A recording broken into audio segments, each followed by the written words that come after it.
Olá, pessoas! Sejam muito bem-vindos a mais um episódio do Lume Podcast, podcast do portal lumeliteratura.com.br.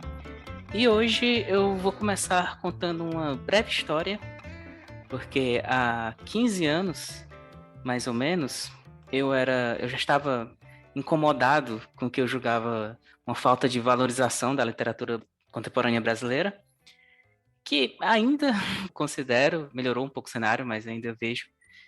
Mas nessa época eu também não lia tanto assim dessa literatura, porque me faltavam referências, eu não conhecia muita coisa. E um dia, lendo uma Veja, eu me deparei com a resenha de um livro de nome estranho, que era Mãos de Cavalo. Decidi me arriscar para aquelas páginas. Era um livro de um jovem autor gaúcho que estava despontando no cenário. O livro teve um enorme impacto em mim, e a partir dali eu comecei a ler mais desse tipo de literatura e colocá-la no topo das minhas preferências de leitura. 15 anos depois, eu fiz um site e um podcast especificamente para falar de literatura brasileira contemporânea. Enquanto isso, aquele jovem autor gaúcho, durante uma década e meia, se estabeleceu no cenário, virou uma das principais vozes da nossa literatura, foi traduzido para vários países, e hoje ele está aqui para conversar comigo. Então, é um programa muito especial para mim, e com muita alegria eu recebo hoje Daniel Galera. Obrigado pela tua presença. Oi, Bruno. Obrigado pelo convite. É muito bacana ouvir teu depoimento aí. Sempre emocionante a gente conhecer histórias de leitores mais jovens, né, que encontraram o Mãos de Cavalo naquela época em que o livro saiu. Foi um livro bem importante, né, para mim, na minha carreira, e eu sei que não é o primeiro leitor, né, ou às vezes até um autor que eu conheço que compartilha que esse livro fez parte da sua trajetória também, né. Então, fico muito contente de estar aqui falando contigo. Muito obrigado aí pelo convite. Eu que agradeço. E começando com a minha pergunta tradicional aqui, com a qual eu sempre abro os podcasts, sobre os vagalumes literários, eu quero saber quais foram as obras, os autores que primeiro te fizeram se apaixonar pela leitura. Uhum. Se for pensar bem no começo mesmo, eu comecei a ler adolescente, né? Lia literatura infanto-juvenil, né? Coleção Vagalume, as coisas assim, né? Que foi super importante para a formação como leitor inicial e de gerações de leitores brasileiros, né? Tem muita história em quadrinhos também, de todos os tipos, né? Mas eu já lia desde criança, mas romances e literatura, né? E contos, propriamente dito, eu comecei já na adolescência. Eu acho que a partir dos meus 13, 14 anos, por aí, alguns autores que foram importantes. Talvez o primeiro foi o Edgar Allan Poe, quando eu li os contos de horror e mistério, né, e os contos policiais do Edgar Allan Poe. Foram muito impressionantes para mim e são até hoje, né? É um material que eu releio até hoje. E aqueles contos me fizeram arregalaram meus olhos, né, para o fascínio e para a linguagem, né? Potencial dessas coisas que a gente tinha de acessar através da leitura. Acho que em anos um pouco posteriores, ali, já com 15, 16 anos, comecei a ler alguns autores mais adultos, né, que também foram super importantes e que me marcaram até hoje, como, por exemplo, o Philip Roth, os romances dele, né? No Brasil, os romances do João Gilberto Noll, e um pouco depois, já com quase 18 anos, por aí, quando eu conheci a literatura da Hilda Hilst, especialmente a prosa, né? Poesia também, mas em especial a prosa da Hilda Hilst, que foi recentemente reeditada na íntegra, né?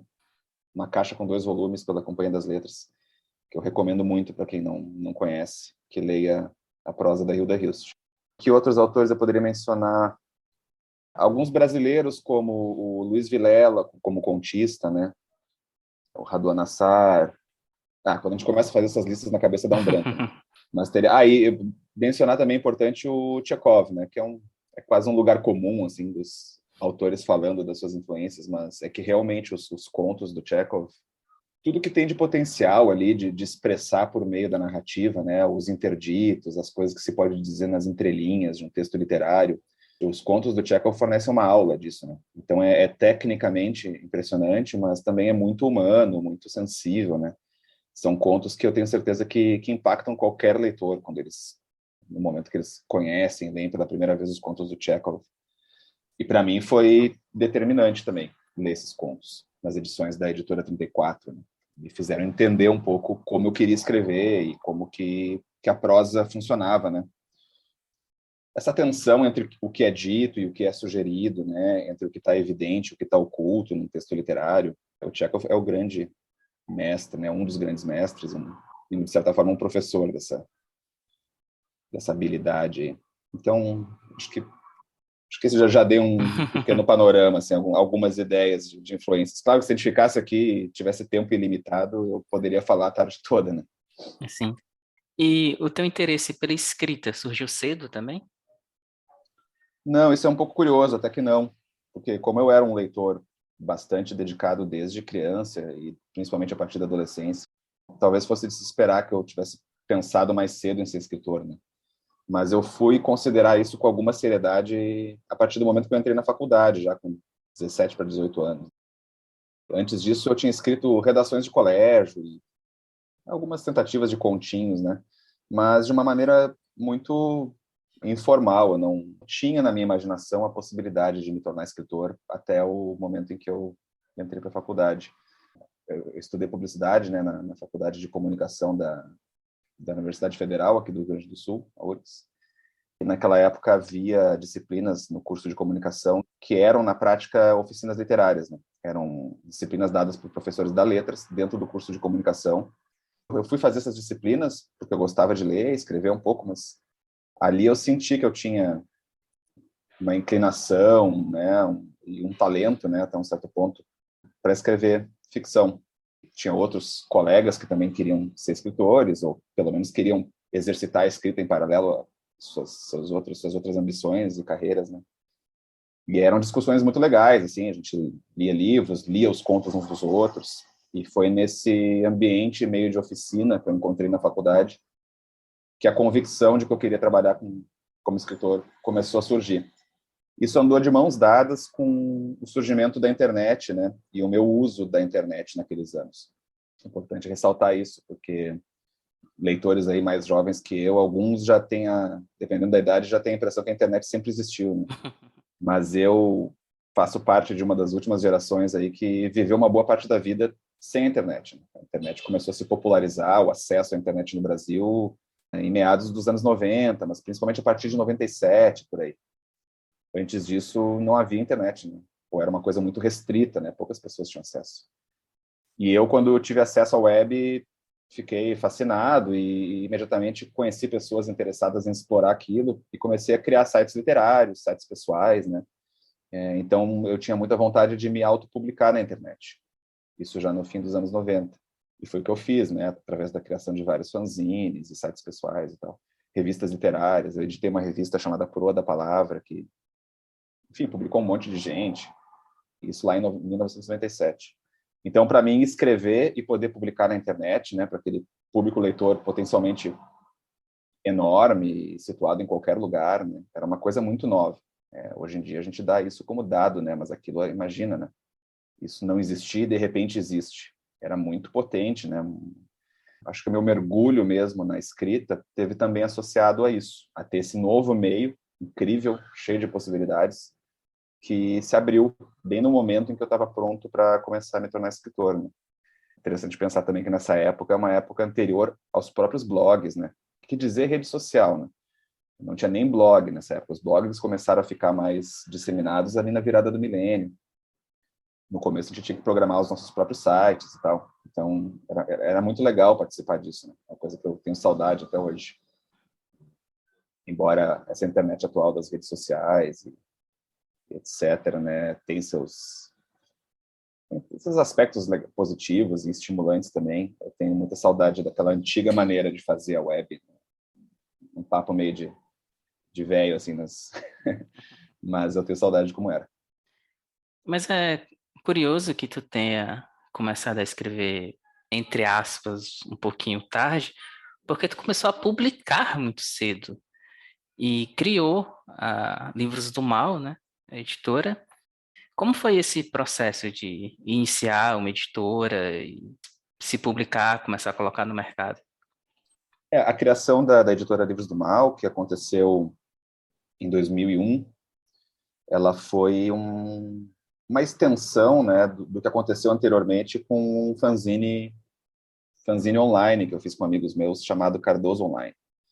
que era uma espécie de newsletter, né? Naquela época a gente não usava o termo newsletter, mas era uma newsletter enviada por e-mail, editada, escrita principalmente por o pessoal da faculdade de comunicação, mas com o tempo foi crescendo e começou a juntar artistas, músicos, cineastas, escritores, gente maluca de toda espécie, porque qualquer um podia mandar colaboração. O Cardoso Online foi um pequeno fenômeno, pelo menos aqui no âmbito de Porto Alegre ou do Rio Grande do Sul, né? Embora a gente tivesse muitos leitores Brasil afora e até em outros países, mas foi um pequeno fenômeno e aquilo foi minha primeira plataforma, né? Minha e de outras pessoas, inclusive alguns outros escritores, como a Clara Verbuck, o Daniel Pelizari, por aí vai, né? O próprio Cardoso, que era o editor. Então foi muito efervescente, assim, muito intenso, né? Foram 3 anos de Cardoso Online, de 98 a 2001. E nesses anos, o que a gente descobriu é que, assim como nós, tinha muitas outras pessoas, principalmente jovens e muitas vezes estreantes, né? Escrevendo e publicando na internet, no Brasil inteiro. Naquela época, o mercado editorial não olhava para esse universo de escrita na internet, né? Não conhecia, ou conhecia e desdenhava, uma coisa de juventude, de amadores, né? Não se pensava que tinha literatura de qualidade na internet. Quem não gostava da internet dizia que era só egotrip, só texto confessional, como se isso fosse um problema também. Mas tinha toda uma nova linguagem, uma nova estética sendo gestada ali. E a gente que estava ali dentro, claro, percebia isso, né? Então, a ideia da Livros do Mal foi tentar criar um selo editorial que começasse a publicar alguns autores, alguns nomes que estavam presentes na internet, né? Tinha um texto maravilhoso e tal, mas que não estavam conseguindo espaço para publicar em editora. Ou nem queriam, né? Como foi o próprio caso meu e do Daniel Pelizari, que era meu colega na Livros do Mal, né? A gente nem tentou mandar originais para editoras tradicionais, né? Editoras grandes. A gente teve vontade de fazer por conta própria desde o início, como a gente fazia na própria internet, né? Então, o que a gente pensou foi isso. E se a gente pegar esse espírito da publicação online e transformar em livros, né? O que vai sair disso? Foi isso que a Livros do Mal foi. E a gente estreou a editora com os nossos próprios livros de estreia, né? No meu caso, o Dentes Guardados, que foi uma antologia de contos previamente publicados na internet nos anos anteriores, né? Então, esse livro saiu em 2001. A editora foi super bem, né? Dentro do que se pode esperar de uma... Era uma editora, como se diz, fundo de quintal, né? A gente não tinha nem empresa registrada, nada. Fazia tudo ali no computador, mandava na gráfica e depois distribuía assim, correio, mochila. A coisa era um espírito faça você mesmo, né? Mas a gente conseguiu vender umas tiragens de 1.000 livros, assim, e na época significava muito, né? Saíram resenhas e matérias sobre o nosso trabalho em jornais e revistas importantes. Então, a editora teve uma vida muito curta, né? E publicou poucos livros, mas eu acho que foi uma das iniciativas que teve importância naqueles anos para que o próprio mercado como um todo começasse a entender que a internet era um meio de publicação importante, no qual vozes novas e interessantes, relevantes, estavam aparecendo. Quando eu entrevistei o Antônio Chechenesky, ele falou que a Livros do Mal foi influência direta para a não editora que ele fundou, né? Uhum. E falou do Dentes Guardados, que foi super importante para ele naquele momento, para ele entender que era possível também escrever e publicar. Qual é a tua relação com o Dentes Guardados hoje? Tem muitos escritores que não gostam tanto do primeiro livro, tem toda aquela coisa. Como é que tu o vê hoje? Eu ainda gosto, né? Mas com aquela ressalva de que o livro precisa ser entendido e lido, né? Como o que ele é, um livro de um autor de 20 anos, publicado na virada do milênio, né? Então, é um livro, em muitos sentidos, amador, se comparado com o trabalho que eu faço hoje. Eu acho que toda a cultura que cercava a criação daqueles contos, né, e a linguagem, os valores, tudo é muito diferente de hoje, né? Então, eu acho que ele ainda é um livro bom, que tem contos ótimos, né? Mas ele precisa ser lido com esse contexto histórico, digamos assim, para ele ser devidamente apreciado. Senão, ele é um livro que vai soar realmente anacrônico, né? Produto de um outro tempo, que em termos de linguagem, de algumas ideias e comportamentos expostos ali, hoje em dia já bate de outro jeito, né? Mas ele era um livro que era fruto da juventude que existia naquela época e da pessoa que eu próprio era naquela época.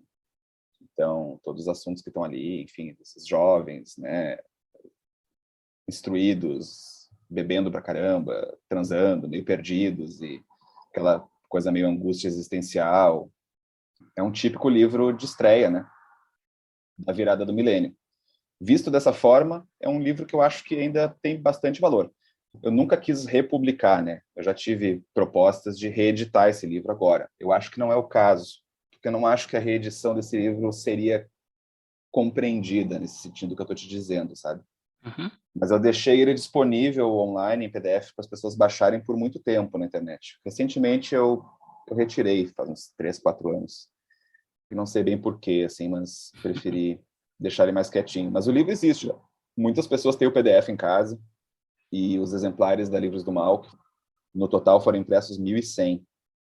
Eles circulam por aí, né? Às vezes assim, as pessoas encontram em sebos e tal. E volta e meia eu vou em algum evento literário, eu vou para viajar para alguma cidade e encontro um leitor que tem na mão um exemplar do Dentes Guardados da Livros do Mal, né? Que se tornou uma pequena relíquia, né? Para quem gosta. Uma raridade. Aliás, eu não perguntei, de onde vem esse nome, Livros do Mal? Livros do Mal foi inventado porque na época a gente leu e gostou, né? Eu, o Pelizari, e o Pila, Guilherme Pila, que era o artista gráfico que fazia as capas, os desenhos e tal. A gente estava lendo muito o Georges Bataille, que é um autor francês, né? Um ensaísta e ficcionista, e pensador também, filósofo. Fazia muito a nossa cabeça, principalmente a minha, né? Eu gostava muito de ler o Bataille. Ele tem um livro de ensaios chamado A Literatura e o Mal, né? No qual ele fala da responsabilidade, entre outras coisas, né, entre muitas coisas que ele trata no livro, da responsabilidade da literatura de tocar naquilo que não pode ser dito, né, de entrar justamente no território que, em outros espaços discursivos da nossa vida social e cotidiana, são assuntos que não podem ser tratados ou que é impossível ser tratados, né, em geral coisas incômodas, perturbadoras, né. Então tinha esse aspecto desse livro que a gente na época pensou que era uma ideia legal para entrar no conceito da editora, né? E aí veio, alguém falou, deve ter sido, eu acho que foi o Guilherme Pila até que um dia falou Livros do Mal, Livros do Mal, e a gente começou a repetir aquilo meio de brincadeira e daqui a pouco ficou claro que era um bom nome de editora, né? Livros do Mal. Mas era isso, tinha essa base um pouco conceitual por trás, né? E soava como uma provocação também, né? A gente queria ter um nome que fosse chamativo, que tinha uma certa provocação de estar levando para livro aqueles autores que o mercado em geral considerava invisíveis ou pouco interessantes, né? Porque eram amadores, porque só falavam de si mesmos, né? Então, ter um nome que tivesse um ar de provocação era do nosso interesse também. Uhum. Engraçado, tem toda essa explicação conceitual por trás. Na minha cabeça sempre sou algo meio juvenil, assim, sabe? E era, né? Eu acho que tem isso também. Sou juvenil, né? E acho que era conscientemente um pouco juvenil, assim, né? O jovem que entra para atrapalhar um pouco a conversa dos adultos, né? Tinha um pouco esse componente também. A gente também, só para completar, Livros do Mal se inspirou bastante no trabalho de outro escritor e editor, o Joca Terron, que na época tinha uma editora chamada Ciência do Acidente, que também era um nome interessante, assim, um pouco provocador, né? E ele tinha uma editora independente que, antes da Livros do Mal, foi responsável por publicar muitos autores também fora do eixo e jovens, em alguns casos, né? Com capas super legais e da Ciência do Acidente foi uma das grandes inspirações para fazer a Livros do Mal. Então tem uma irmandade também de proposta com essa outra editora, né? E aí veio teu primeiro romance, Até o Dia que o Cão Morreu. Aliás, os cães estão aí vagando pela tua literatura há muito tempo. É. Qual foi o processo de criação desse primeiro romance? Como foi a ideia dele? Depois de publicar a antologia de contos, eu botei na cabeça que queria escrever um romance, ou tentar pelo menos. E aí começou a vir a ideia do Até o Dia que o Cão Morreu, que eu falei que o Jorge Bataille é um autor que eu lia muito naquela época, né? Eu acho que ele foi uma das influências para esse livro. Todas as ideias do Bataille sobre as relações entre sexo e morte e outras coisas me fazia pensar muito naquela época. Então eu comecei a pensar numa história que fosse um pouco baseada nisso e ao mesmo tempo influenciada por as pessoas à minha volta, né? A minha própria vida numa certa medida, mas meus amigos, meus colegas, né? Acho que aquele era um momento em que um certo discurso com o qual a minha geração foi educada, né, criada, em muitos casos, um discurso que hoje a gente já identifica como, usa a palavra neoliberal ou algo assim para associar, né? Mas toda a ideia de que é possível a gente se tornar o que quiser, né, na sociedade, dependendo apenas da força de vontade, ou, enfim, que existe uma liberdade de qualquer um para ser o que quiser, basta realmente buscar aquilo com afinco e Meritocracia, né? meritocracia, entre outras coisas, né? Eu acho que uma mistura de meritocracia com o existencialismo do Sartre, do Camus, sabe? Aquela coisa da autocriação, como se de fato todas as possibilidades de autocriação da pessoa na sociedade estivessem sempre disponíveis, e caso a pessoa ache que não, é porque ela não está sabendo ver, ou, né, não está sabendo brigar do jeito certo para obter aquilo, que é um discurso, evidentemente, que não se sustenta, mas eu acho que a classe média da qual eu fiz parte quando eu era jovem foi muito criada com essa ideia. E isso eu via não só em mim, mas em pessoas à minha volta. Então, quando a gente chega à idade que te diz de jovens adultos, né, a partir dos 20 anos ali, começou a se criar uma sensação de que tudo estava disponível, então, ao mesmo tempo, nada era muito interessante, já que a gente pode ser tudo, e, ao mesmo tempo, no momento que se decidia tentar se tornar uma coisa, a gente começava a perceber que havia todo tipo de barreira e obstáculo, né, e às vezes de injustiça no caminho, né? Então eu percebi uma certa crise assim entre pessoas que eu conhecia, né, de uma certa apatia, de não querer se envolver de verdade com nada, fossem relacionamentos ou um trabalho, né, ou seja o que for, ou com a família, porque tudo parecia meio igual, né? Tudo tinha o mesmo valor, então nada tinha muito valor. Era dessa sensação de apatia, de não conseguir sair do lugar, apesar da suposta liberdade que existia à disposição do indivíduo, né? Era disso que eu queria tratar através desse protagonista que fica lá tendo uma situação toda meio apática, depressiva, né? Um cara que tem uma base material na família sólida, assim, mas que não consegue ir para lado nenhum naquele momento da vida. E aí ele conhece essa guria, que é a Marcela, que é toda cheia de vida, de atividade, e começa a meio que provocar ele, a tentar arrancar ele dessa apatia.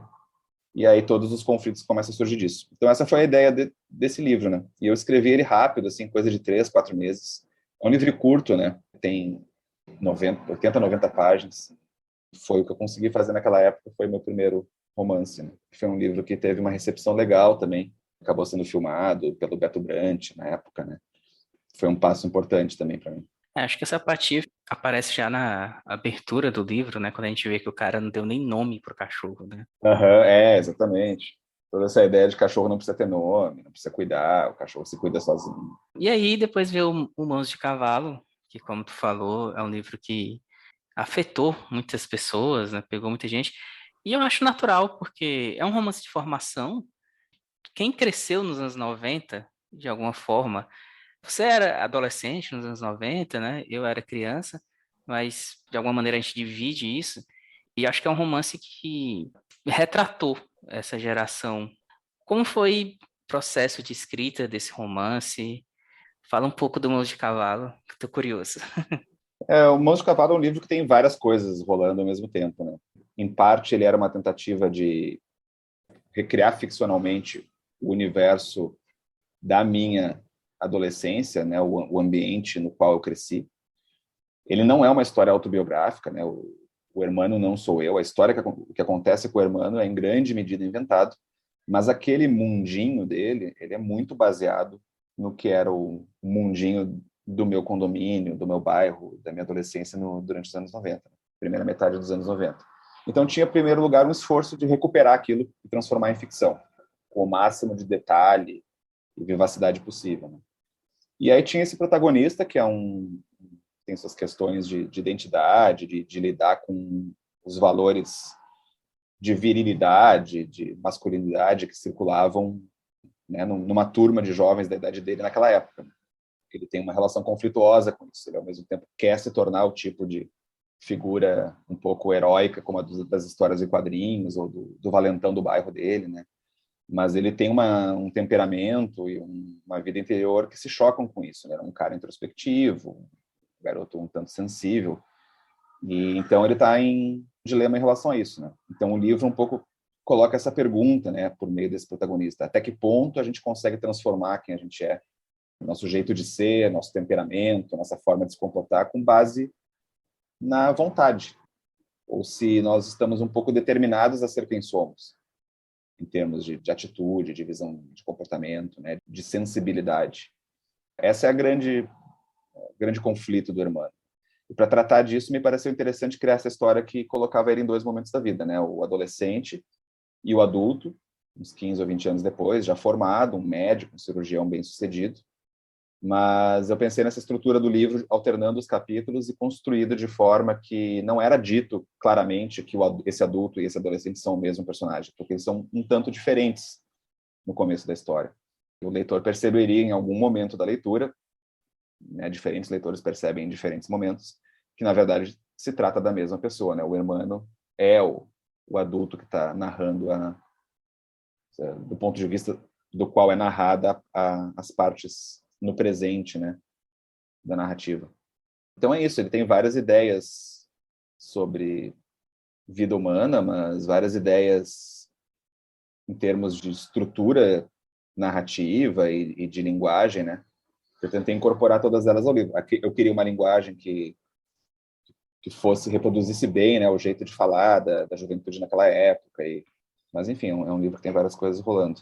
Enfim, foi um livro que mudou para mim o jogo, né, porque teve uma recepção super boa e foi o meu primeiro livro para uma editora grande, então abriu portas novas, assim, né, para as pessoas conhecerem o meu trabalho mesmo. Mas, em essência, acho que é isso. Não sei se tem alguma coisa específica sobre o Mãos de Cavalo que tu tem curiosidade de saber, já que tu foi um leitor de primeira hora do livro, né? Pode perguntar também, porque tem vários aspectos que a gente poderia puxar, né? Uma coisa do Mãos de Cavalo é que ele chega a falar disso num determinado ponto do livro, que o dom dele para o mundo é se machucar, né? Hum. E ele tem essa questão física, né? Ele é um cara que se exercita muito, ele se preocupa muito com isso, e mais para frente ele se exaspera por ser um cirurgião plástico e ver que as pessoas estão só. Ele gostaria de ajudar as pessoas efetivamente, né? Pessoas que precisam, mas ele vê que a maioria das pessoas estão ali por mera estética, né? Uhum. Isso sempre foi um ponto que me chamou a atenção, assim, no livro. Essa questão física, sabe? Como isso se reflete na história dele, assim. Ele se Uhum. machuca, ele se dá ao mundo dessa maneira, e aí tem a cena do parto da Adri também, que é uma cena super forte, né? Uhum. Então, essa questão estética que traz para a parte física mesmo dos personagens, sabe? Essa é uma das questões centrais do livro também. E nem sempre tem mensagens ou respostas redondas e fechadinhas a respeito dessas coisas nesse livro, né? Mas sim, eu tentei tratar desse tema sobre vários aspectos, né? Por um lado, existe um comentário aí sobre a violência gráfica que se encontrava e ainda se encontra em certa medida no cinema, nas histórias em quadrinhos, né? Era muito presente nos anos 80, 90 e fez parte da minha formação e de toda a minha geração, né? Contato com essa violência gráfica. Que, enfim, impressionava, fascinava, né? Eu acho que às vezes tinha até uma beleza estética envolvida, mas a questão do que essa violência representava em termos simbólicos e práticos, às vezes não era tratada com a mesma intensidade, né? Então, para o Hermano tem um pouco isso. Ele é muito impressionado com essa violência gráfica que ele encontra na cultura popular, né? E ele tem um vigor físico ele próprio muito grande, corporal mesmo, né?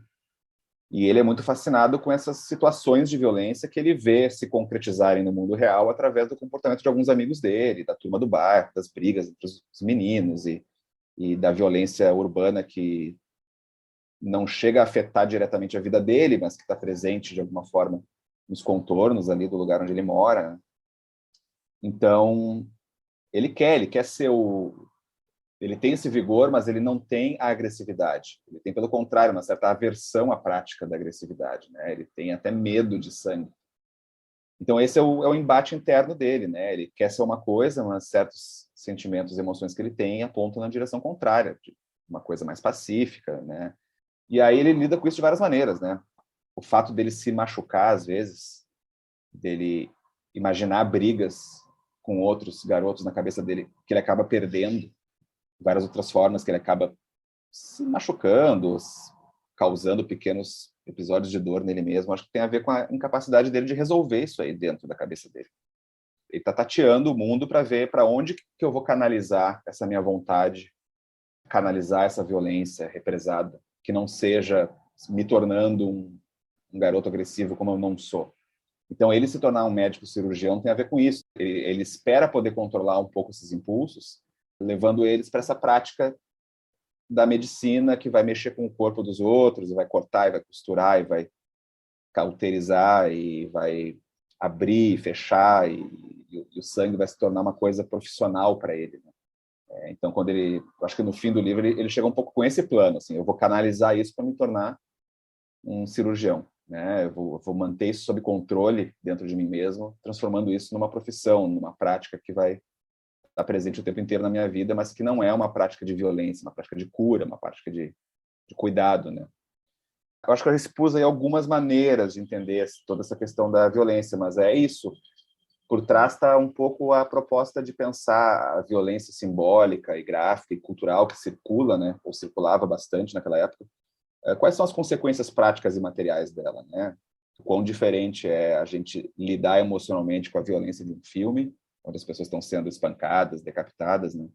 E a violência de uma briga, na qual, após uma briga idiota num jogo de futebol, alguém pode perder um dente, quebrar um braço, enfim, ficar todo machucado. E como é que é sentir isso, né? Como se dá essa ponte entre a violência do entretenimento e simbólica para a violência de fato, né? Aquela que a gente sente as consequências, experimenta as consequências dela na carne, enfim, na memória, etc., né? E o sangue, ele tá presente no livro desde o começo, quando ele tem um acidente de bicicleta, depois quando ele se machuca, depois numa cena ali, uma iniciação sexual, por assim dizer, Uhum. né? Então, é um elemento que tá ali também dialogando com o livro o tempo todo, né? O tempo inteiro.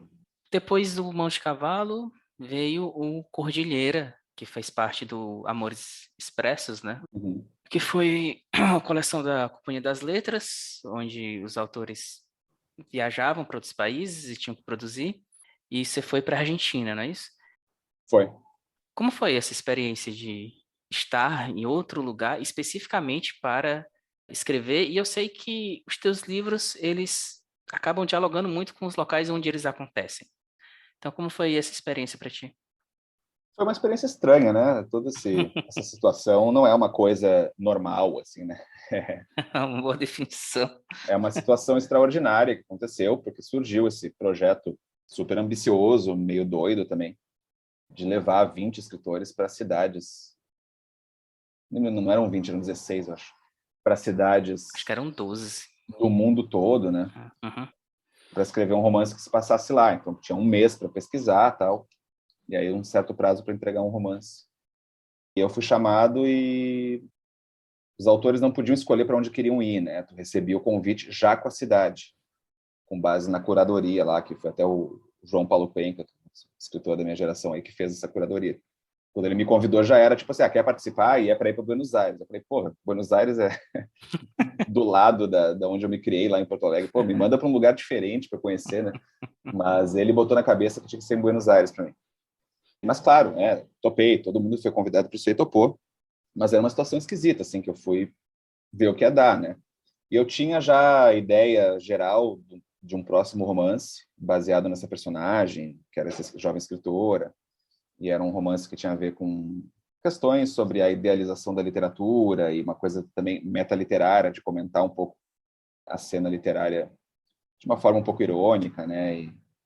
Então, foi isso que eu achei interessante de tentar encaixar lá em Buenos Aires. É uma cidade com a qual eu não tenho nenhuma identificação particular, e, ao mesmo tempo, por outro lado, ela também não era suficientemente estranha para mim, porque ela era muito semelhante ao ambiente que eu já cresci aqui em Porto Alegre e tal. É tudo meio perto, não é muito diferente. Em termos de cultura, de linguagem, de tradição, assim. Aí eu cheguei lá e comecei a tentar me beneficiar da ideia de criar esse grupo, quase uma seita de escritores, né, que tem umas práticas um pouco estranhas e um pouco sinistras, assim, em relação à escrita, né?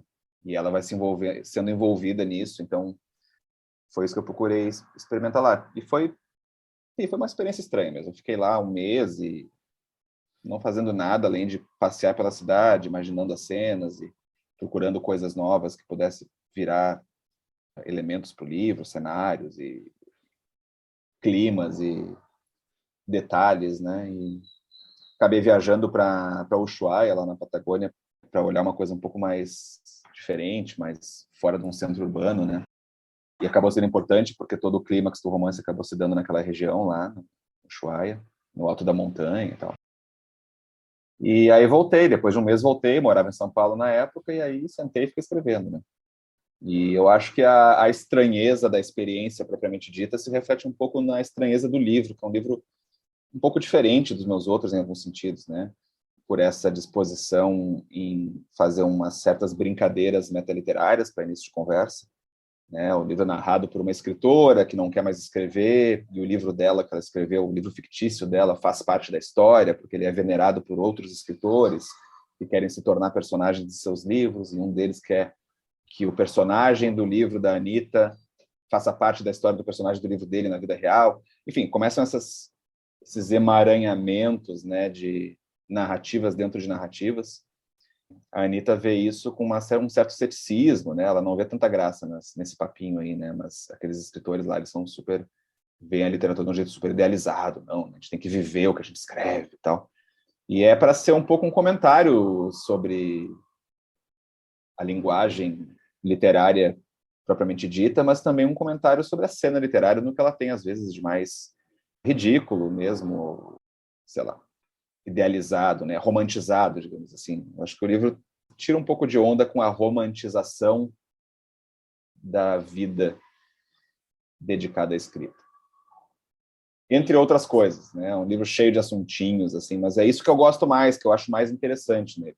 Tem a questão que ela quer ser mãe de qualquer forma, né? Tem isso também. Eu nem toquei nesse assunto, mas é um livro narrado por uma personagem feminina, jovem, né? Ela tem 27 anos e tem também uma provocação nesse sentido, porque já era uma época em que o discurso e as ideias feministas já estavam mais presentes no dia a dia mesmo, né? Dessa geração aí. Então, ela é um pouco uma anti-heroína nesse sentido, porque o que ela quer da vida dela vai um pouco na contramão do que as amigas da mesma idade querem, né? Que é toda uma realização pessoal em vários níveis antes de eventualmente se encaixarem num papel de maternidade ou uma coisa mais doméstica, né? E a Anita, ela, depois de ter feito bastante sucesso com o primeiro livro, ela, sei lá, enche o saco daquilo, não gosta, né, da repercussão, ela começa a ver o próprio livro como uma coisa um pouco mal feita, infantil, que não representa mais ela, né? E ela tem uma vontade que ela não consegue abafar de ter um filho, ela quer ser mãe. E não consegue porque o namorado não tá afim, porque as amigas dizem que é muito cedo, que é um absurdo ela ter um filho com essa idade. E ela fica meio irritada com essas coisas, né? Ela recebe um convite para ir para Buenos Aires lançar a tradução do romance dela e vai com essa ideia assim, tipo, vou tentar dar um jeito de engravidar por lá. Tem uma provocação, é óbvio, né, nesse plot, né? Era para fazer pensar nesses temas mesmo, né? E a Anitta é uma personagem que divide muitos leitores, né? Porque tem leitores e leitoras, né? Eu já ouvi de tudo, assim, a respeito desse livro, desde pessoas que acham a personagem, os sentimentos e as ideias dela completamente abomináveis, né? Ou inverossímeis até pessoas que adoram a história e leitoras, né? Que dizem, não, tipo, eu passei exatamente pelo tipo de questionamento que a Anitta passou, eu sou a personagem, sabe? Eu tive todo tipo de feedback, assim, e acho isso interessante, né? Mas é um livro um pouco mais instável, né? Cujas provocações nem sempre funcionam para todos os leitores, né? Alguns não veem tanta graça ali, outros gostam. Mas isso torna ele interessante à sua maneira também, né? Acho que é um romance que é legal de existir ali na minha carreira, por esse aspecto um pouco inusitado que ele acaba tendo, tanto no que ele quer propor, nas ideias que ele traz, quanto na recepção dos leitores. E está saindo um filme agora, né? Foi transformado num longa-metragem pelo diretor Fernando Fraia, vai estrear no Festival do Rio, agora em outubro. Se chama Bem-vinda Violeta, o filme. E é uma versão bem interessante da história, diferente, assim, ele transforma a história da Anita numa residência de escrita que acontece na Patagônia e ela vai para lá para participar dessa residência com um escritor muito famoso, que é o Holden do livro e tal. É um filme bem bacana, assim, que eu recomendo, principalmente quem conhece o livro, dá uma olhada. Já que tu falou em filme, deixa eu dar um passo para trás, porque o Mãos de Cavalo virou um filme também, que é o Prova de Coragem, eu acho, o título. E ele é bem diferente. Foca muito mais no hermano adulto. Tu teve algum envolvimento? Como é que tu viu essas mudanças? Não, em geral eu não me envolvo muito, não, né? Os diretores, assim, sempre têm interesse em conversar comigo, a gente faz uma leitura do livro, eles gostam de me mandar algumas versões do roteiro para eu opinar, mas, assim, eu trabalho por fora, né? Uhum. Eu sou uma espécie de consultor, assim, mas um diretor ou diretora que resolve adaptar um livro, ele não está interessado em me agradar. Eles até têm interesse, na minha opinião, mas o que eles querem fazer é fazer a história deles, né? Eles leram um livro ou leram um roteiro e estão motivados em fazer o filme porque aquilo disse algo para eles, né? E o que eles imaginam para o filme deles raramente vai ser muito parecido, né, com o que eu tinha de intenção por trás da escrita do romance, né? Então, eu sempre entendi isso, eu acho, né? Talvez na primeira adaptação, que foi do Até o Dia que Cão Morreu, eu até acreditava no começo do processo que poderia haver, né, uma busca por esse sentido no filme que era próximo do sentido que eu tinha para o meu romance. Mas no próprio processo de adaptação eu fui descobrindo que isso não seria assim e não tinha como ser. O diretor, ele é um autor, ele tem as coisas dele para dizer ali, e a minha história acaba sendo um pouco uma síntese entre o que o livro diz e o que ele quer dizer, seja o que for. Então, quando chegou, por exemplo, a adaptação do Mãos de Cavalo, eu já tinha isso muito claro para mim. E o Roberto Gervitz, que é o diretor do filme, a gente se conheceu, conversou bastante, é um cara super legal. Eu li o roteiro, dei minhas opiniões, mas assim, eram conversas legais, assim, mas no fundo o cara ele estava fazendo o que ele queria. Né? E tem que ser assim, né? A não ser que eu seja contratado como roteirista para assinar o roteiro, aí é diferente, acho que aí a conversa vai ser outra. Porque daí eu vou querer fazer valer a minha visão, né? Mas não é, nenhuma das adaptações de filmes meus foi assim. A adaptação do Cordilheira, essa que eu mencionei agora, que vai sair o filme, eu participei das etapas finais do roteiro como uma espécie de consultor. Então, eu fui pago e eu li, sei lá, 8, 9 versões do roteiro. Ah, legal. E algumas ideias que eu dei, ou críticas que eu fiz, acabaram influenciando um pouquinho o roteiro. Então, nesse eu tive uma participação um pouco maior. Mas não a ponto de eu assinar a história, né? Mas é isso, não dá para se envolver achando que os caras estão filmando o que está na minha cabeça. Não é, a adaptação não é isso. Eles estão filmando o que está na cabeça deles. E nunca vai ser igual ao que o autor. Fora que cinema tem todas as questões de produção, né? Questões materiais até de produção que influenciam muito o resultado, né? Diferente da escrita, que é uma coisa que depende muito mais da imaginação mesmo, né? Um filme, ele é um artefato materialmente complexo, custoso, né?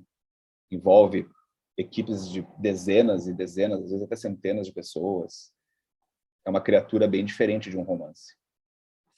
Agora você falou dos quadrinhos, né, que sempre te influenciaram, e aí, em 2010, tu lançou o Cachalote, que é um quadrinho, um senhor quadrinho, né, 290 páginas. Como é que foi embarcar nessa também? Cachalote foi resultado da meu encontro com o Rafael Coutinho, que é o desenhista, né, o ilustrador. E nós nos conhecemos em São Paulo, logo depois que eu tinha escrito Cordilheira, e ficamos muito amigos, uma sintonia criativa muito grande. E aí a gente decidiu trabalhar juntos. A gente ficou semanas pirando nas histórias que a gente ia fazer juntos, escrevendo juntos. E foi isso, ele me ensinou um pouquinho mais sobre quadrinhos, né, mais tecnicamente. Eu era um leitor de quadrinhos, mas não como ele, né, que sabia muito. E aí eu arrisquei, escrevi roteiro, deu super certo. Um trabalho a quatro mãos mesmo, de unindo ideias minhas do Rafa, que nos encantavam naquela época. Essa coisa meio contos do Chekhov, encontrando David Lynch, encontrando cinema contemporâneo asiático, assim, uma mistura desse tipo. Massa. Bom, depois vem o Barba Ensopada de Sangue. O Barba Ensopada de Sangue, ele tem um projeto gráfico que eu nunca entendi muito bem, que eu queria que tu falasse, que é coisa das capas terem três cores, né? Quer dizer, tem três cores de capa. Aliás, quando eu comprei o livro tem capa verde, azul e vermelho, né? E Uhum. eu ficava pensando, pô, só não quero que venha vermelho. Aí, obviamente, veio vermelho. Ah, que não, não dá para escolher, né? Não dava para escolher. Mas tudo bem, ele tá ali bonitinho. Qual foi a ideia desse projeto gráfico? Eu nem diria que é um projeto gráfico, assim, mas eu não me lembro de onde veio, mas a gente estava pensando na época que a gente poderia fazer para, enfim, ajudar, né, a chamar atenção para o livro no projeto. E alguém na editora deu essa ideia de fazer 3 cores de capa na primeira tiragem, né? Sei lá, todo mundo achou legal, assim, não tem uma história muito. Uma explicação muito boa, né? Tipo, e funcionou, porque as pessoas falam disso até hoje, né? Foi só a Sim. primeira tiragem. O livro está na, sei lá, 11ª ou 12ª reimpressão, e a partir da segunda reimpressão foi só a vermelha, né? Mas até hoje falam das 3 cores de capa, ou seja, deu certo. O objetivo era esse, vender Uma boa livro. jogada de marketing. E é uma coisa assim, mas eu acho bacana, né? Tem maneiras de fazer marketing que eu acho bem idiotas, assim. Isso era uma coisa singela, assim, simplesmente uma coisa meio, não, quase como se fosse colecionável, ou escolha a sua cor. Mas foi forte, né? As pessoas falaram muito disso, gostavam de poder escolher, né? Eu gosto da azul, eu gosto da verde. Mas foi só isso. Se alguém tiver a verde por aí, entre em contato comigo que eu quero. A verde. Eu tenho uma de cada, né? Até hoje. Legal. O Barba Ensopada, ele tem vários aspectos interessantes, assim. Primeiro é o título, mas eu já te vi falando que o título veio antes do livro, né? É um título arriscado até, porque ele pode induzir as pessoas a imaginar uma história diferente do que ela efetivamente é. E ele parte de duas premissas bacanas também. A primeira é do protagonista que tem uma condição que ele não consegue reconhecer rostos, né?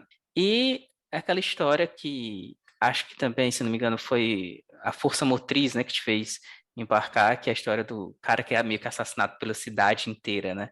Queria que tu falasse um pouco de cada um desses aspectos. O título, de fato, normalmente eu dou título no fim, né, do caminho, no fim da escrita, mas nesse caso, quando eu estava fazendo as primeiras anotações para o romance, essa expressão me veio na cabeça, assim, anotei no meu caderninho, um título para alguma coisa. No processo de pesquisar para o livro, de imaginar o livro, esse título foi colando, assim, na história, né, mas era quase como uma brincadeira um pouco também, né, eu não sei se eu acreditava que eu ia realmente usar o título. Mas no fim eu até fiz a história convergir para o título, né? Existe uma cena importante perto do fim do romance em que existe um gesto, né, que o personagem faz que justifica essa imagem da barba ensopada de sangue, né? Que eu imaginei um pouco como um gesto bem de um filme faroeste, assim, né? Uma coisa que um filme que não existe do Clint Eastwood, assim, em que isso poderia ter acontecido, né? E sim, tem um pouco de brincadeira no título, né? Eu acho que o título não, eu não gosto de títulos que servem como uma chave de leitura ou uma associação poética em relação ao livro. Eu acho que o título tem que ser legal, sabe? Tem que chamar atenção e as pessoas lembrar fácil, e, enfim, só isso, assim. Então, o Barba Sopada de Sangue ficou... Eu, quando mandei o manuscrito para a editora, até achei que esse título não seria aprovado. Né? Vou botar ali porque não tenho outro título por enquanto, mas já fui me preparando para ter que discutir isso. E eles adoraram o título. Então, ficou. Mas eu concordo contigo, ele parece sugerir, em alguma medida, um livro que é diferente daquele que de fato está dentro da capa, né? Mas tudo bem, eu acho legal quebrar um pouco essa expectativa, né? Fazer o leitor estranhar um pouco o uso de uma imagem como essa, né? Um título de um romance literário me soa uma coisa divertida de fazer. E às vezes a gente faz muita coisa quando escreve, não é porque isso ou porque aquilo, é simplesmente porque parece legal de fazer, sabe? Eu até quando dou oficina de escrita falo muito isso para os alunos, né? Tipo, a gente tenta justificar o uso de tudo, qual vai ser o narrador, a estrutura, a linguagem, que adjetivo eu escolho, blá, blá, blá, tudo pode ter motivo, mas muitas vezes a gente quer colocar algo numa história porque quer, porque gosta, porque está na nossa imaginação e ficou, sabe? Da vontade de fazer daquele jeito. E isso tem que ser, a gente tem que ir atrás disso também quando escreve. Esse prazer de simplesmente fazer porque, nossa, me parece muito legal de ser feito. Ponto final, né? Então a gente suspende um pouco as questões técnicas e simbólicas e bota ali porque queria. E esse título é um pouco assim, tipo, eu quis usar o título. Enfim, né? Essa é a explicação mais honesta. Por que o título é esse? Porque sim, eu imaginei ele e deu muita vontade de usar. Eu acho esse um motivo muito nobre para colocar as coisas num texto. Então é isso. E sobre a questão da morte do personagem. Essa história é uma história que meu pai, que minha mãe, que viajavam para Garopaba na juventude deles, né? Uma vez meu pai ouviu lá dos pescadores que tinha acontecido um assassinato mais ou menos nesses moldes, né? E eu sabia dessa história desde que eu era adolescente, mas isso é uma coisa, é um caos, né? Algo que se falou, não sei se realmente aconteceu, né? Mas quando eu me mudei para Garopaba, eu comecei a lembrar disso e comecei a imaginar, e se isso tivesse sido realmente verdade, vamos supor, né? Quem morreu? Como aconteceu? E aí eu comecei a imaginar a história desse crime, acontecido décadas antes, e do neto, né, da pessoa assassinada, do Galdério, se mudando para lá e começando a tentar investigar o que aconteceu, porque a história era um pouco estranha, e nunca se encontrou o corpo e tal. Então o livro começou um pouco com essa premissa, que é um pouco de um livro de mistério, policial, né, de investigação. Mas aos poucos ele foi agregando outras ideias e se tornou essa coisa um pouco híbrida, assim. Começa como um thriller de mistério e acaba se tornando um romance mais existencial, né, uma coisa diferente. E a questão da condição do personagem? A prosopagnosia eu soube que existia lendo um livro do neurocientista Antônio Damasio sobre a consciência humana, né, e a relação com o cérebro. E tinha um caso dessa mulher que tinha prosopagnosia, que é uma coisa que até então eu não conhecia, essa incapacidade de reconhecer rostos humanos, né? O caso dela era tão severo que ela esquecia do rosto das pessoas 10 minutos depois e até do próprio rosto, né? Ela acordava todo dia de manhã e tinha que se olhar no espelho e para ver novamente como ela se parecia, lembrar de novo, né? E eu anotei também nas minhas anotações que era uma característica muito interessante de usar para algum personagem algum dia, pois imagina, né, todo tipo de situação e de conflito e de cena legal que podia sair com base nessa característica, né, em um narrador, né? E aí, quando eu comecei a pensar na ideia do Bárbaro Psicopata de Sangue, eu percebi na hora que esse é o livro perfeito para colocar isso no personagem, né? Porque ele está lá, é um forasteiro, numa cidade pequena, fazendo perguntas sobre o passado que ninguém quer remexer. Então, o fato dele não conseguir reconhecer as pessoas que ele conhece, pelo rosto, né? Gerava todo tipo de situações que era interessante de pensar, imaginar e descrever, né? Tanto nas relações pessoais dele, as namoradas, os amigos, né? Quanto potencialmente nas pessoas que são ameaças para ele, né? E aí, em 2016 veio o Meia-Noite e 20. Não sei se eu posso estar errado, mas eu acho que ele meio que marca uma nova fase na tua literatura, em que você se afasta um pouco das narrativas estritamente realistas e começa a flertar um pouco com a ficção especulativa, e parece estar muito preocupado com o fim do mundo também. Uhum. Como foi o Meia-Noite e 20? O Meia-Noite e 20 eu considero um livro ainda bastante fixado na tradição realista, eu acho, mas um realismo que eu percebo que está desmontando, né, diante do que a realidade se torna. Então, é um realismo que está rachando, cuja estrutura sólida, né, construída por décadas ou séculos, começa a não dar conta da realidade. Mas eu acho que não é um livro que pode ser considerado de ficção especulativa ainda, ou nada do tipo, né? Tirando aquele pequeno acontecimento no final, que quase vai para um lado fantasioso, assim, né? Não é uma coisa impossível de acontecer o que está ali, mas desafia já um pouco a crença do leitor, né? Mas tirando isso, era um livro que, apesar da sua narrativa bem fragmentada e focada em alguns elementos um pouco obsessivos, estranhos da realidade, ele é um livro realista ainda, né? Eu acho que ele é mais diferente dos meus anteriores pelo fato dele ter mais de um ponto de vista, né? São três protagonistas e um quarto protagonista ausente, que é o escritor, né? O Duque. Mas é talvez o livro no qual o meu uso um pouco automático do estilo realista para pensar e escrever minhas histórias, ele começa a ser colocado um pouco em questão, né? Foi um livro difícil de escrever, onde eu senti as minhas formas de escrever, minhas ferramentas usuais, não dando conta do material narrado.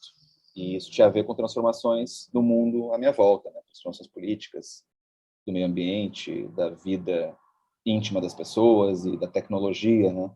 Então é um livro um pouco fraturado na sua concepção, no seu estilo, na sua estrutura, pela percepção de que o estilo realista e a realidade começam o casamento entre os dois está dando problema.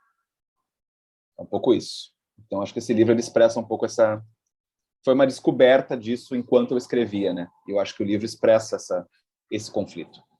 E aí o meu livro seguinte, que é o Deus das Avencas, eu acho que já é um pouco a resolução desse dilema, né?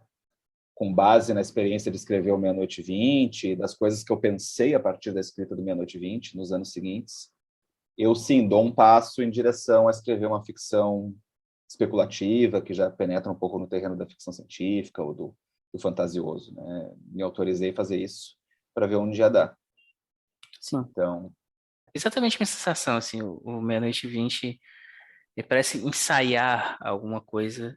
Não que o livro seja um ensaio, mas desse aspecto em específico, ele parece ensaiar alguma coisa eu que... concordo que talvez ele inaugure uma fase nova, assim, que continua com o Deus das Avencas. Eu concordo, assim, tem uma espécie de transição que é quase uma pequena ruptura entre o Barba, Seu Padre de Sangue, e o Meia-Noite e 20. Eu concordo com isso. E vem o Deus das Avencas, que foi lançado no ano passado, que também é um livro bem diferente, não só por essa questão de abraçar essa ficção especulativa, sobretudo a terceira história, né?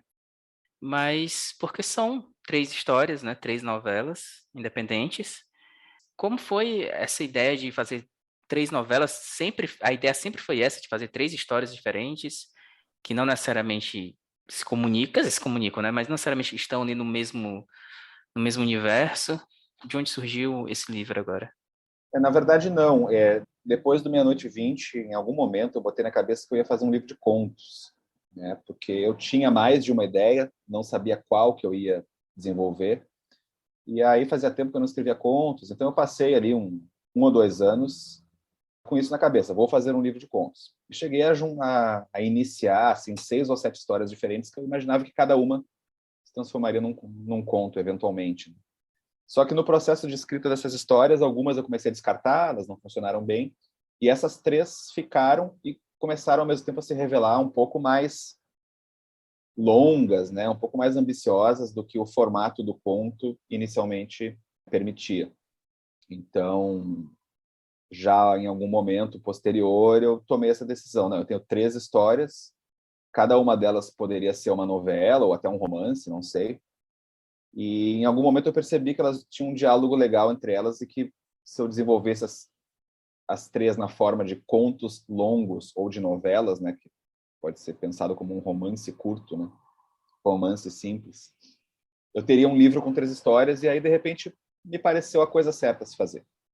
Eu gostei dessa ideia de ter uma história baseada na realidade social, né, brasileira, de anos recentes, ali da eleição de 2018, né, e depois esses 2 saltos adiante para futuros especulativos, né.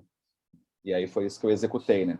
Eu comecei a escrever esse livro em novembro de 2019. A pandemia começou em 2020, né. Sim. Então é isso, eu comecei a escrever ele um mês antes de começar a vir as notícias lá de que na China tinha um vírus novo.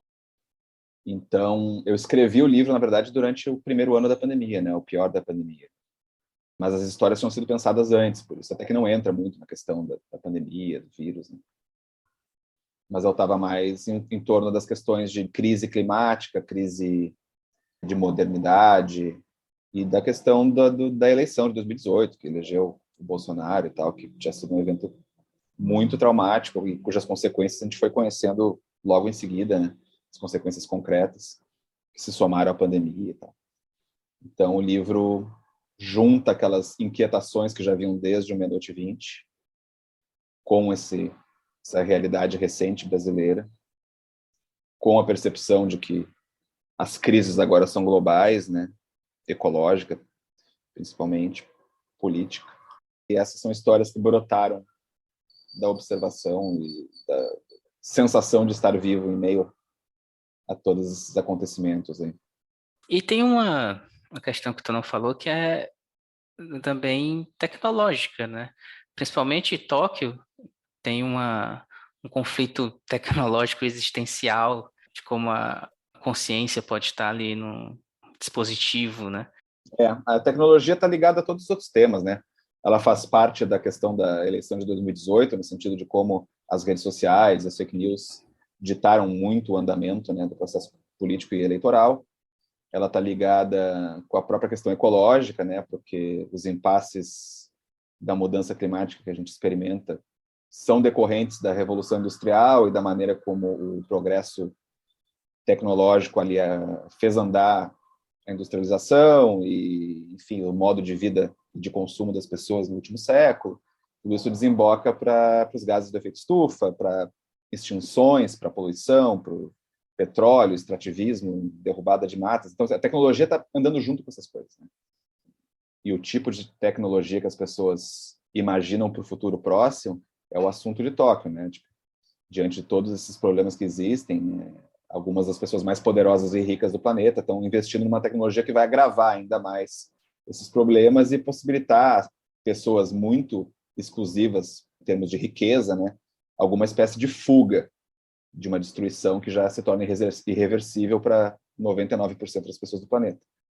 O Tóquio passa um pouco por isso, e também a novela Bugônia, né, que a gente vê um futuro jamais um pouco menos definido, mas no qual o planeta já foi profundamente transformado por essas tendências do momento presente.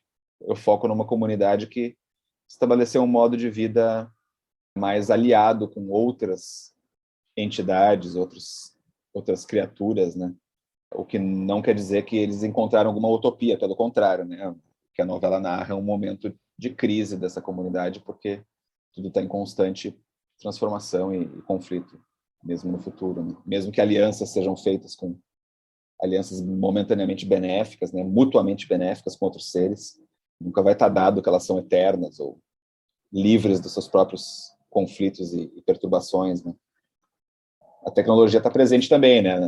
Na Bugônia, toda a crise se instaura no momento em que um cosmonauta, né, um desses fugitivos dessa terra ferida e destruída, no momento em que essa utopia orbital deles também entrou em colapso, né, porque também vai entrar, é óbvio que tudo entra em colapso, ele foge de volta para a Terra. Né? E essa queda desse cosmonauta é que corrompe aquele equilíbrio que tinha sido alcançado pelo organismo, né, essa comunidade de mais ou menos 50 pessoas que vive nesse morro, topo. Né? A tecnologia está ali também, a tecnologia está em tudo. Tem uma discussão também sobre a maneira como a gente encara a história, né? Tem dois personagens Sim. antagônicos nesse sentido também, né? Uma das líderes, que é a velha, ela acha que não deve haver história, né? A gente não deve fazer registros de nada. Deve viver um pouco como os animais sem linguagem escrita, assim, né? Para o momento seguinte, depois o momento seguinte, depois o momento seguinte. E tem um outro personagem, um outro líder ali, o Afonso, né? O contrário, né? Ele acha que se a gente não aprender com os erros da história, que tem que estar registrados para isso, a gente vai estar fadado a repetir, né? Os erros do passado, enquanto sociedades. E os dois, enfim, o livro também não se posiciona, né? É só um joguinho ali, porque eu acho que a Chama, que é a adolescente que é a protagonista dessa história, ela acaba não aderindo totalmente nem a um nem a outro, né? Ela é mais do lado da velha, né? Mas ela, no fim, ela faz um pouco uma síntese disso, né? Ela diz que ela vai precisar de todo mundo, de todos os pontos de vista, né? Que a solução para os problemas passa necessariamente por uma diversidade de visões, de opiniões e de experiências, né? Eu acho que essa menina é quem consegue enxergar isso com mais clareza. Nenhuma das três novelas se fecha com uma conclusão muito clara, assim, né? Uhum. Elas terminam de uma maneira algo aberta. Para finalizar, uma pergunta muito importante. Você ainda está jogando videogame? Eu jogo ainda. Tenho menos tempo hoje em dia, então às vezes é uma luta, né? Mas jogo ainda. Jogo. Eu estava escrevendo esses tempos uma coluna sobre videogames para o site do Itaú Cultural. Acabei tendo que largar por falta de tempo de me dedicar, né? Porque os jogos são muito exigentes em termos de tempo e cada vez mais, né? O cara faz esses jogos, se o jogo não te der 30, 40, 80 horas de jogo, os gamers, né? Reclamam. Eu acho isso um saco. Eu adoro jogo. Eu gosto de jogo longo, eventualmente, mas eu acho que alguns têm que ser longos e outros, a maioria, tem que ser mais curtos, mais breves, né? Mas, enfim, eu não consegui manter a dedicação àquela coluna. Mas eu jogo ainda, assim. E eu gosto de pensar bastante sobre a narrativa dos videogames. É um assunto que sempre me fascina. Daniel, Muito obrigado pela tua presença. Foi muito legal conversar contigo. Obrigado, foi ótimo falar aí sobre toda a trajetória, né? Bacana. Cada vez que eu falo dos meus livros anteriores, o papo é um pouquinho diferente, porque minha própria visão sobre eles muda, né? Uhum. E os leitores mudam, né? Então é muito bacana poder fazer isso. A proposta aqui realmente é falar um pouco da trajetória como um todo, mas espero que um dia você volte pra gente falar também especificamente sobre alguma dessas obras, porque acho que tem muita coisa para falar sobre cada uma. Aqui a gente não tem tempo para falar, né? Eu gosto realmente de falar sobre tudo, mas seria muito legal também. Obrigado pela tua presença e até a próxima. Obrigado, Bruno. Valeu a todo mundo que escutar o podcast aí. Tomara que curtam a conversa e podem me encontrar nas redes se quiserem falar direto comigo. E tomara que saiam instigados a ler os livros, quem ainda não conhece. Obrigado pela atenção, pelo carinho aí.